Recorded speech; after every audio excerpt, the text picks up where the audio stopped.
Magandang araw.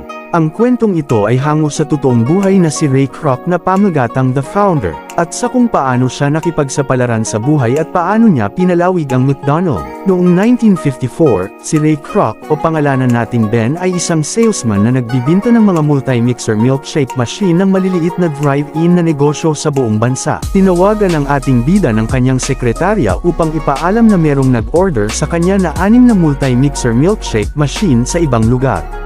Sa pag-aakalang ito ay isang pagkakamali, tumawag si Ben sa restaurant para kumpirmahin kung tama ba ang order, ngunit sinabihan siya nito na hindi 6 ang kanyang ino-order kundi 8. Dahil sa tawag, nagmaneho si Ben patungo sa lugar, kung saan nahanap niya ang isang maliit na walk-up stand na tinatawag na McDonald's.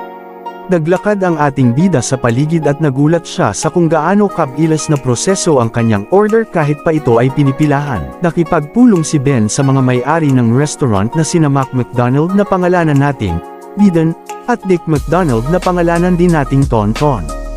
Masigasig na ipinapakita ni Diden kay Ben ang paligid ng maliit na stand na ipinapaliwanag ang eksaktong mga pamantayang ginagamit nila sa paghahanda ng mga item, pati na rin ang mga custom-made na gamit sa paghahatid upang matulungan silang makamit ang kanilang speedy service system. Sa hapunan, ipinaliwanag at isinalaysay ng magkapatid kay Ben ang kanilang karanasan sa kung paano sila nagsimula sa pagnenegosyo. Nagkaroon sila ng senihan sa tagong, ngunit dahil sa pagkalugi ay napilitan silang isara ito. Sumunod nagbukas sila ng food stand sa Panabo na kalaunan ay inilipat sa Davao, kung saan ito na ang kasalukuyang food stand nila ngayon. Napagtanto ng magkakapatid na ang malaking bahagi ng kanilang kita ay nagmula sa pagbebenta ng mga hamburger, french fries at milkshake, kaya napagpasyahan nila na ito na lamang ang kanilang ibibinta.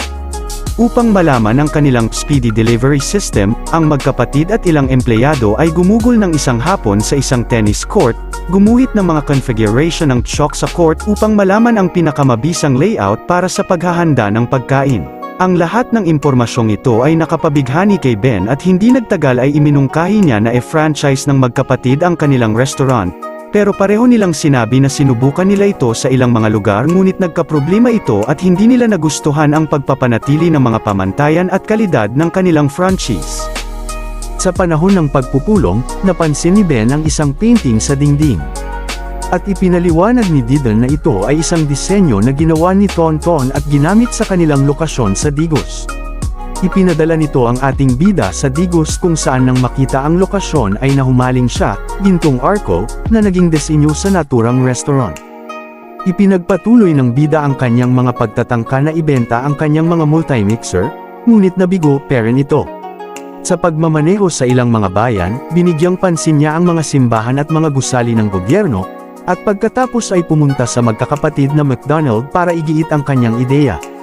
Si Tonton ay nag-aalinlangan pa rin tungkol sa ideya, ngunit kinumbinsi ni Diden ang kanyang kapatid na magtiwala kay Ben dahil ipinangako niyang itaguyod ang integridad ng kanilang mga restaurant. Di nagtagal, isang kontrata ang ginawa ng magkapatid at Ben, na may pangunahing takda na walang mga desisyon o pagbabago sa prangkisa ang maaaring gawin ng walang pahintulot ng mga kapatid.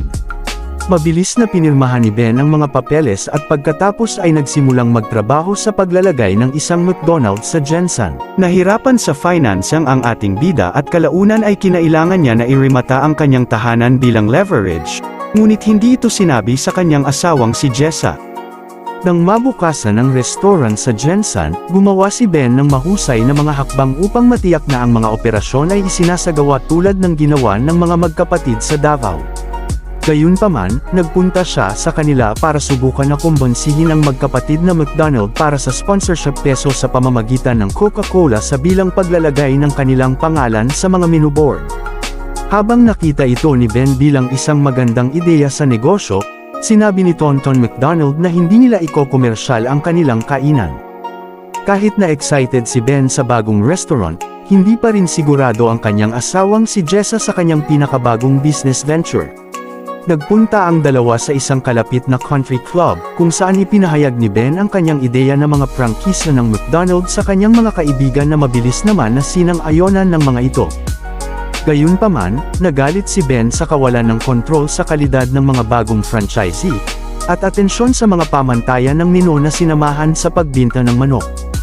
Sinubukan ni Ben na sabihin sa mga franchisee na gawin ito ng mas mahusay ngunit tila wala silang pakialam sa mga pamantayan ng franchise gaya ng ginagawa niya. Kinansela niya ang pagiging miyembro nila ng kanyang asawa sa country club at sinubukang humanap ng iba. Kalaunan ay binuksan ni Ben ang isang McDonald's sa Bohol. At nang gabing iyon sa isang magarbong restaurant, nakipag-usap siya sa ilang lalaki kabilang si Orlan na may karanasan din sa pagpa-franchise. Habang nag-uusap, hindi maalis ang tingin ni Ben sa isang babaeng tumutugtog ng piano sa malapit at napag-alaman na ito pala ay asawa ni Orlan na si May. Kahit na may asawa na ito, nahumaling pa rin ang ating bida sa kaganda ni May. Sinusubukang palawakin ni Ben sa Cebu ang prangkisa ngunit nagkaproblema ito sa pera. Ang 1.4% kita na sinang-ayunan niya ay hindi sapat para mabuhay. At tinawagan niya ang magkapatid na umaasang muling makipag-ayos ngunit tumanggi ito. Nalaman din ni Ben na alam na din ng kanyang asawa na isinangla niya ang kanilang bahay, na nagdulot ng karagdagang tensyon sa pagitan nila. Kalaunan ay binisita ni Ben ang prangkisa ni May at Orlan at iminumungkahi ni May na gumamit sila ng powdered milk mix na parang tunay na milkshake. Matapos matikman ang sample ng Inst-A mix, sabik na iminungkahi ni Ben ang ideyang ito sa makatipid na McDonald, ngunit muli siyang tinanggihan.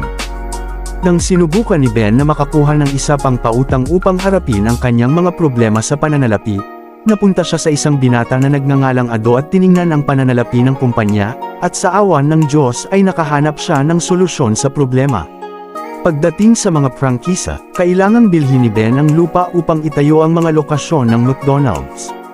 At dito nagsimula ang ideyang real estate company na mismong si Ben ang may-ari at ang mga prangkisa na mga itinayo ay nagbabayad sa kanya para sa renta. Ang panukala ni Ado ay gumana, at hindi nagtagal ay binago ni Ben ang pangalan ng kanyang kumpanya sa Franchise Realty Corporation, nang tinawagan siya ni Tonton McDonald tungkol dito at sinabi ni Ben na ang FRC ay hiwalay sa McDonald's, at hindi nakatali sa mga tuntunin ng kanilang kontrata. Di nagtagal, nagkaroon din si Ben ng mga franchise ng Inst-A Mix para sa paggawa ng mga milkshake, na humantong na kinainis ng magkapatid na McDonald. Kahit na sinabi ni Tonton na may kontrata sila, hindi umurong si Ben na sinabi ng walang pag-alinlangan na ang mga contracts are meant to be broken. Sa panahong ito, naging infatuated si Ben kay May, na naging dahilan para sa hiwalayan niya ng kanyang asawang na si Jessa. Sa mga tuntunin ng isang kasunduan, handa si Ben na ibigay sa kanya ang bahay, kotse, ngunit nais niya na ang lahat ng nauugnay sa McDonald's ay manatili sa kanyang pangalan. Sinimulan din ni Ben na maghanap ng mga abogado upang muling pag-usapan ang kanyang kontrata sa magkapatid na McDonald. Lalong nagalit ang magkapatid sa ginawa ni Ben nang dumating ang isang liham na may opisyal na letterhead na nagbabasa ng The McDonald's Corporation, at ang pangalan ni Ben ay nakalista bilang presidente. Tumawag ang dalawa sa ating bida, kung saan si Didon ang pinaka-vocal tungkol sa ginawa ni Ben na humantong sa sakit niya sa diabetes. Pagkatapos ma-admit si Didon McDonald sa isang ospital, nagpakita si Ben na may dalang mga bulaklak at isang liham na naglalaman ng isang blankong tseke, at ito ay isang simbolo na bibilhin ni Ben ang bahagi ng magkapatid sa kumpanya. Nang mapagtantong hindi nila maipapanalo ang laban sa ating bida, itinakda ng magkapatid ang kanilang mga kondisyon. Humihingi sila ng $2.70 milyon at 1% ng kita ng kumpanya. Bagamat handa si Ben na mag-sign off sa halos anumang bagay, sinabi niya na ang 1% deal ay kailangang gawin sa pamamagitan ng pakikipagkamay na sinang-ayunan ng mga kapatid. Kasunod ng mga negosasyon, nagkita si Tonton at Ben sa banyo at tinanong kung bakit hindi na lang niya ninakaw ang kanilang ideya at magsimula ng sariling kumpanya. Sinagot ng ating bida na nagustuhan niya ang pangalang McDonald. Sa huli, napilitan ang magkapatid na tanggalin ang kanilang pangalan na McDonald at pinalitan na The Big M.